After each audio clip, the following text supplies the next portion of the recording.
Welcome to the next Trainer Chat. Today we're talking, I think a highly requested one, how to balance your fitness life, and your social life going out. Jake's the all-star on this one. I think maybe I'm the second all-star. But this is definitely an interesting topic. I think it's important because, especially here at Matheny Muscle, I personally am a big believer that everyone in life has vices, and you should really learn to balance these things, right? And understanding how that works. And it's an interesting thing. And I think more people should talk about it. I obviously went through a journey of tearing my bicep, and I've talked a little bit about what was going on in my life at that point in time, and some of those things. So we're going to talk a little bit about this today, and how we balance it, how we approach it, because a lot of times Jake and I will be out, and then we're coming here the next day to train clients, and that's the truth.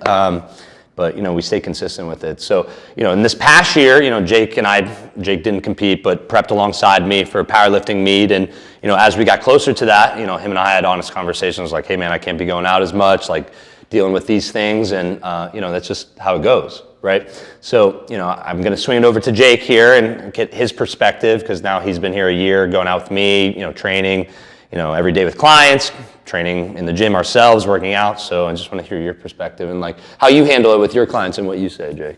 So I would say, from what I've heard from most of my people, is that we are definitely the extreme. All right, we're maybe setting a standard that's too high.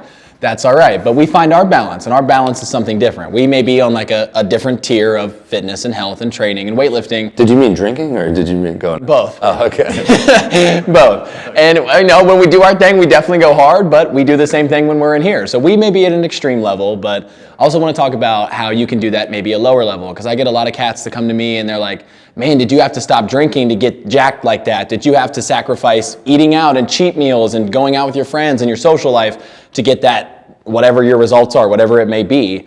And the answer is no. The answer is no. And the reason the answer is no is because people look at it as this overwhelming thing. And they're like, if I want these results, I have to be 100% dialed, 100% of the time, this, and this. What I find with that is burnout, man. Yes. Burnout. So people go so drastically far in one direction that they end up not having any fun with it, and then they burn out. So I always talk about the diving board example, and I always talk about don't go off the high dive and do a triple backflip and try to have this Olympic level dive when you don't even know how to swim yet. So start developing the balance early. So yes, we may go out on a Saturday and then deadlift on a Sunday, right? We might stay out till 2 and then be in here at 5 the next day. Don't go that extreme, but there is definitely a way of life to balance what you're doing, okay? 80-20 rule is something I've always kind of followed. Sometimes you go 90-10, sometimes she slips to 60-40. Those kind of things happen. But I think having a balance is almost what keeps us more consistent. Yeah. We're very disciplined people. We are not emotionally attached to anything that we do. We know we're going to show up. We know we're going to lift. We know we're going to continue the journey and the progress that we're making in our own self-improvement, in our own lives and training and weightlifting. But we also know we want to have fun. So I think the balance that we create as far as going out, drinking, having a social life, gives you that little tip of the scales of I want to go that much harder into the things that I'm doing and stay consistent with those things. So don't be scared to have a balance. People think you need to cut everything out all the time. It is a difficult thing to do. It definitely is. And I think, early in my life, I had a lot of discipline, and I was afraid of, maybe going out too much and these types of things. So I probably pulled back a little more, and not that I have a lot of regrets in my life, but maybe early on I was like, you know what, I wish I maybe went out a little more when I was younger in these things, but those sacrifices I made, I believe led me to this point in life. So I'm thankful for that, right? But I think now it's important, especially when we connect with our clients, because we talk about things and we go out, they go out, right? And they're like, okay, if they can balance it, but also have progress in these types of things. And I'm going to correct Jake. No, we don't go out till 2 and then we're deadlifting at 5. I don't do that anymore. But what I would say though is if we do that, I make it a point to say to Jake, we'll hit the sauna. We're still making time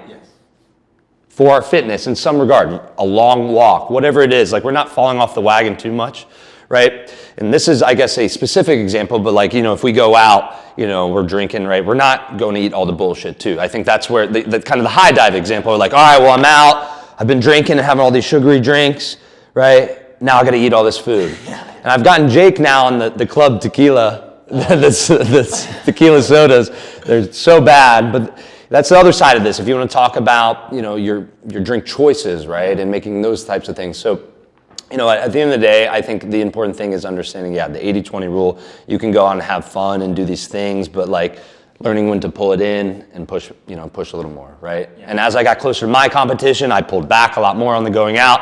Okay, hey, you know what? This is the focus now here, but you know what? Now we're going to Vegas. We're doing this High Rocks competition. We're definitely going to be going out in Vegas, having a good time, but we're going to be competing too. So we're finding that balance, you know, and so I personally think, once again, it's just important to share this out because everyone has vices, man. And it's like, it's not like you have to cut everything off in your life to, you know, achieve this physical discipline, but you know, it's to get there, it's got to become part of your life. So learning to balance it's super important. Yeah. I think small substitutes keep you from having to make a huge sacrifice.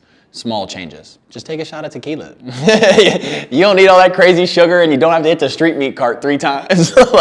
Make a small change and find your balance, and you'll find it pretty beneficial. You don't have to be extreme one way or the other. Yeah. We'll have to like expand on this more at some point and talk about the stories when we go out, but we'll show it. Maybe we do a going out vlog. We'll show them how we do it. We do it the right way. That would be bad. Yeah. Well, you know, once again, we'll end on this. I think it's important just to, you know, still have fun, but, you know, commit times. That's why having a trainer, like, all right, you know, having these conversations with your trainer, I try to have these conversations with our clients, like, hey, like, what is going on in your life? Are you going to be going out? Are you going to be doing these things? Finding these balances. Because I know Jake feels this way, I'm this way. Like, we put our client schedules first. So if they're like, you know, someone who's showing up weekly, they're struggling maybe, like, all right, I need to go out and like, you know, remove myself, have some fun. Like, we'll work with you and we'll go out with you too. Yeah, we'll go out with you too. Yeah, right. We understand, and you know, that's an important part of having an accountability partner, a trainer, just someone that's there for you, because understanding both sides, right?